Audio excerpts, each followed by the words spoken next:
Welcome to Leading Lights Network Groups. For more information, go to leadinglightsnetwork.com. Hi there, welcome back to part 2 of our series called Finding Your Way Home. My name is James, and last week we introduced the series by stating that you and I were made for another world, for heaven.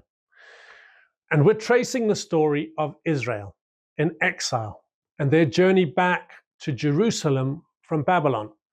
And in this series, we're asking the big question, what does exile have to do with me? And we're discovering that Israel's journey back to Jerusalem is a picture of you and I finding our way back home to God. I'll be making 3 points today, and the first point is this. Babylon is a picture of life lived away from God. Israel's exile began when Nebuchadnezzar conquered Jerusalem. We read that he destroyed the temple, he burned the city, and he plundered their treasures. The Israelites were either killed or went into exile. Those who went into exile marched 900 miles to Babylon. And once they arrived there, they were allowed to build homes and to build new lives there. However, in doing so, they had to assimilate into a whole new culture and a whole new way of life. There were new customs, new laws, and new languages to be learned. And slowly, their own culture and their own ways were broken down and changed. Over the decades, children were born that had no personal experience of Jerusalem. They would have grown up knowing only Babylon and speaking a foreign language. For those generations who could remember back to their lives in Jerusalem, this was extremely painful. They were cut off and separated from their rightful home, their culture, their history, their land, and their worship practices. And in many ways, Babylon is a perfect reflection of our lives as humans. We've been cut off from our God for so long that we've forgotten who we are. We've become so well acquainted with this way of life that we don't even realize who we are and what we've lost. We've become comfortable and well adjusted in a world and in a way of life in which we don't belong. My second point is this. Communities matter, but individuals must choose. God was calling the whole people of Israel as a collective to come back home, but only a minority made the decision to go.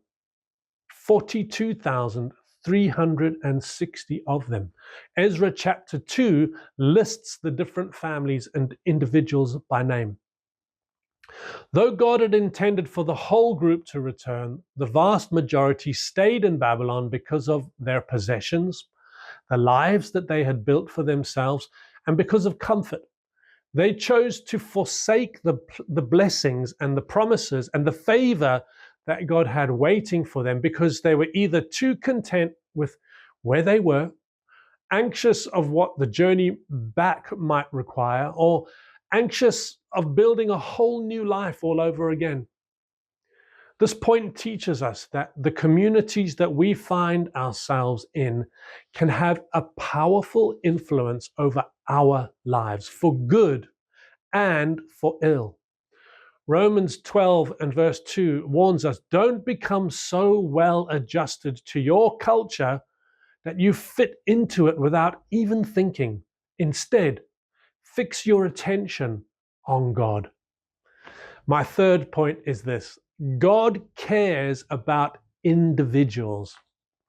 Acts 17 and verses 26 to 27 tells us, from one man he made all the nations that they should inhabit the whole earth, and he marked out their appointed times in history and the boundaries of their lands. We read, God did this so that they would seek him and perhaps reach out for him and find him, though he's not far from any of us. God placed us in our nations and in the generations in which we live in order that we would have the very best opportunity to find him. God considered all of this for you, my friend, you personally. Describing his vision of the day of judgment in Revelation, John, in chapter 20 and verses 11 to 15, tells us that each person was judged according to what they had done. While God calls humanity as a whole to return to him, the Bible tells us that we are judged one by one for the decisions that we each individually make. The good news is that God has made the journey home possible for us. Just like he used King Cyrus to provide in every way for the Israelites to return back to Jerusalem and to build homes and settle down, God has made a way for you and me, for all of us, through the person of Jesus. John 6:44 tells us, "No one can come to me unless the Father who sent me draws them, and I will raise them up at the last day." God is drawing us to himself and calling people home today through the person of Jesus. Even though we might be in the minority, we must each individually choose to leave our personal Babylon and return to God. Please take some time now to answer the questions in your discussion guide. Thank you.